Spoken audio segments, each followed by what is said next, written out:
Last time on the... Oh, shut up, Mario. Last time on the one product strategy... No, that's what it's going in the video. Last time on the one product strategy, I went to Mario's house. He is the one product challenge challenger, and the purpose was to order his stock, but we were stifled at every attempt to try and do this by some really shady things going on. So what we're going to do is we're going to recap that last episode with him. We're going to talk about what he's been doing over the past few weeks, what it's been, when he plans to launch his products, and we're also going to be analysing some of his listing images on the call at the end. Yes, I know you don't want to do this live, but we're going to do it anyway. So if you're interested, make sure you do stick around to the end, because it's going to be really valuable if you're first of all selling on Amazon, or if you're looking to start selling on Amazon. So Mario, how are you?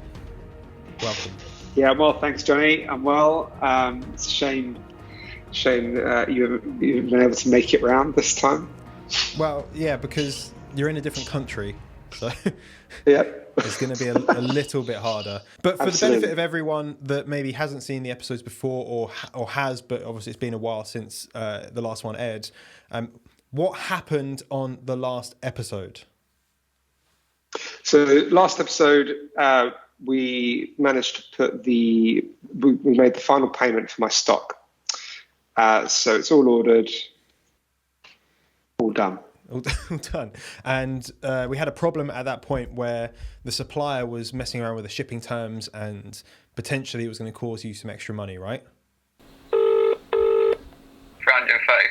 extra that the FBA charges would have. He's a liar, and I no longer have trust in my supplier. Yeah, that's it. So they gave me the wrong shipping terms, not what we had previously agreed. And I'm glad that you were there, because you were able to identify it, and I don't think I would have been able to do that on my own. So I'm really grateful that you were there, because you identified it. It saved me, I think it was about $500, something like that. Quite a lot, a substantial amount that you didn't have to pay, basically. And yeah, well, that's a significant amount I could have put into stock for next time, you know? Yeah, or your launch, or marketing materials, or whatever it's exactly. going to be. Exactly. Going forward, what did you learn from it? What are you going to do differently? And ultimately, this is important for people watching. What should they do for the first time when they go to order their stock? So I would definitely recommend going through everything with a fine tooth comb. I've always been a little bit like, just assuming it's correct and just, press ahead because I want to get it done. And that's got me into trouble in the past. So I think with this, we're talking about big sums of money that levels that I've never spent before. So it's important to go through everything with a fine tooth comb to make sure everything that is agreed is what you're getting. And also, just because the supplier says something, it doesn't mean it's true. Yeah, absolutely. I know, like, at the end of the day, there's always human error. There's always the ability for human error. So on your part and on their part, so even if it is perfectly normal, and it's a genuine mistake, it's still on you to catch that mistake, basically, because they didn't catch it at this point. Absolutely. Yeah. Okay, so let's fast forward. What's happened since then? So since then, so I've moved. So like we said, so I live in Cyprus now, so a slightly different lifestyle. So in terms of what impact that has to my FBA business, I'm hoping none. I'm still able to have the same conversations with my supplier and you. So that's good. But unfortunately, not much has happened since we last spoke. My manufacture's been completed. I paid the final balance I owed them, and it's supposed to be in the sea, but it's been delayed. Yeah, so there's for anyone interested, there are quite a lot of delays throughout this year, really, with shipping, with COVID, with Brexit, with all of the cluster of things going on. But that is 100% out of your control at this point, right? Yeah, of course. I was hoping to have it in by Black Friday, but that's not going to happen now. So I've been assured it will land in the UK on the 4th of December. So hopefully we can pick up a few sales as and to be honest, this is sometimes one of the best times to launch, because people aren't so interested in the reviews and even the price at this point, because they're like, I need to buy some presents and I need to do it quickly. I haven't got enough time. Like, I'm just going to go with what looks best, and that's what we're going to try and sort for you, right? We're going to try and sort something that looks best. What's going on over there? Sorry, my neighbour's just decided to get his leaf blower out. Not now. Making friends in Cyprus already, but you haven't done nothing. I know you haven't been doing nothing. So this can happen, right? To many people, they order their stock and then they go, oh, it's a big like sigh of relief, and they think, okay, that's the hard bit done. I've ordered my stock. I've done all my work, and they take a break for a few weeks basically, which is easy to do. It's very easy to do that. But what have you been working on in the background while manufacturing and shipping is taking place? Yeah, I mean, because of the course and the chats that we've had, I know that's a lot of people might do that, just order and just sit and wait for it to arrive and get it to Amazon and then expect it to sell, but that doesn't happen. So I've been doing quite a lot of work on social media to give myself the best chance of getting some success when it does arrive. So I've been trying to build some hype on there. So I've been working on Instagram and TikTok, just trying to get followers, get content, trying to engage with people, lining up some influencers for reviews. Have you managed to line up any people for that? Yeah, I've got about three or four influencers that have said, we'll do that, but it's just frustrating because now I'm trying to keep them warm, hoping they don't forget about me by the time I actually get the stock. I've actually got something to give them. A little tip that you can... and also... Yeah, go on. I say a little tip that you can do to keep them re-engaged is to ask for the 3 tips from them. Like, hey, look, I'm going to create some content for my page. Can you just give me like 3 tips to muscle recovery or, whatever it's going to be, and then create a post that basically strokes their ego and says they're the best thing since sliced bread. And that's going to kind of keep them engaged and keep them happy because you're kind of doing something for them. Yeah, I've actually been doing that, but more in stories. Okay, cool. Perfect.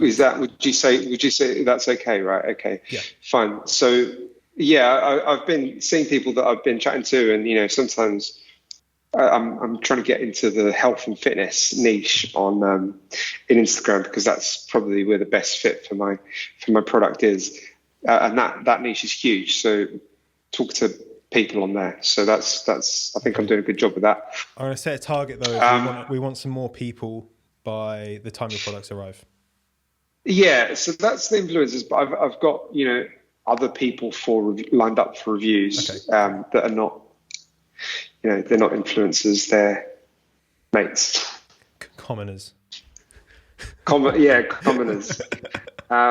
So I might line you up for a review as well, Jonny. I'm happy to give you one. And if there's anyone watching that does, I guess, want one of these products and is happy to help, then I guess just reach out to you. Look at your social. I'll put the social in the description. Reach out. I'm happy to do that. Obviously, don't want to give away all my stock. So no, silly. I would not advise. I would advise against doing that. Okay, and then reach out. And then in terms of your launch plan, do you have a plan in your mind? What's going to happen? I'm